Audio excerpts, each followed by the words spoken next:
பக்தாபூர் நகரத்தை சுற்றி வலம் வரும் ஒருவருக்கு எல்லாம் கோவில்களாகவே காட்சியளித்தாலும் இது ஆங்காங்கே கட்டப்பட்ட கோவில்களின் தொகுப்பு அல்ல.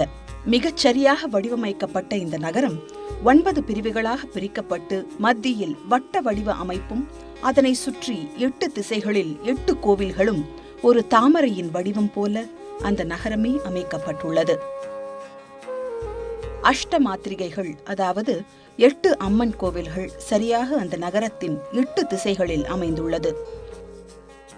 கிழக்கில் பிராமணி, தென்கிழக்கில் மகேஸ்வரி, தெற்கில் குமாரி, தென்மேற்கில் பத்ரகாளி, மேற்கில் வராகி, வடமேற்கில் இந்திராணி, வடக்கில் மகாகாளி, வடகிழக்கில் மகாலட்சுமியும் இருக்கிறார்கள்.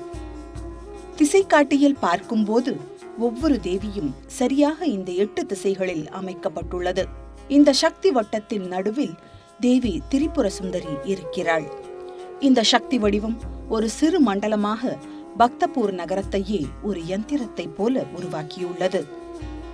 இங்கே வாழும் ஒருவருக்கு இயற்கையாகவே பக்தி உணர்வு மேலோங்கும் வகையில் இங்கு கோவில்கள் அமைக்கப்பட்டுள்ளன. 8 திசைகளில் இருக்கும் தேவியின் பீடங்கள் மட்டுமின்றி ஒவ்வொரு தேவிக்கும் மற்றொரு கோவிலும் உள்ளது. ரகசியமாக பாதுகாக்கப்பட்டுள்ள தேவியின் திருவுருவங்கள் பொதுமக்களின் தரிசனத்திற்கு திறக்கப்படுவதில்லை. தாந்திரீக முறையில் பயிற்சி பெற்ற அச்சஜூஸ் எனப்படும் பூஜாரிகள் இந்த தேவிகளுக்கு ரகசிய பூஜைகளும் சடங்குகளும் செய்து வருகிறார்கள். அவளின் தாந்திரீக சக்தி வடிவம் அனைவரும் காணும் வகையில் இல்லை. முறைப்படி தீட்சை பெற்றவர்கள் மட்டுமே அங்கே அவளை காண முடியும்.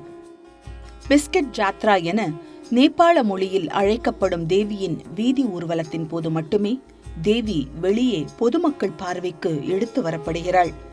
அன்று ஒவ்வொரு தேவியின் பீடத்திலும் அவளின் 2 திருவுருவங்களையும் மக்கள் தரிசனம் செய்து பூரிப்பு அடைகின்றனர். இந்த தக்ஷிண காளின்றது 3 நிலையில், இந்த ஆக்னா சக்கரத்தில் 3 தன்மை இருக்குது. 3 தன்மை ஒரே கோயிலில் இருக்குது. இது 3 அடுக்கில் உருவாக்குனாங்க. ரொம்ப ஒரு பிரமாதமான அனுபவம். அது அங்கே போனால், இங்கே கட்மாண்டுலேருந்து ஒரு 30-40 கிலோமீட்டர் தூரத்தில் இருக்குது. இது 3 அடுக்கில் 3 இது நாம் சாமானியமாக யோகத்தில் என்ன சொல்கிறோன்னா ருத்ர, ஹர, சதாசிவ 3 தன்மை சொல்கிறோம் ஆக்னத்தில். இந்த 3 தன்மை பெண் தன்மையாக உருவாக்கி தக்ஷிண காளின்னு போட்டாங்க. இந்த காளி இந்த மாதிரி உருவாக்கின உருவங்கள் எல்லாமே இது ஒரு விதமாக உருவாக்கப்பட்டிருக்குது.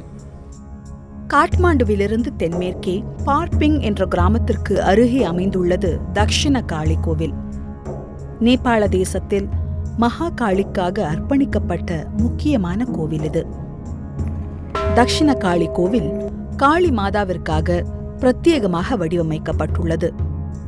மூலஸ்தானத்தில் அமைந்துள்ள காளி கருங்கல்லினால் ஆகி 6 கைகளுடன் உக்கிரமாக காட்சியளிக்கிறாள்.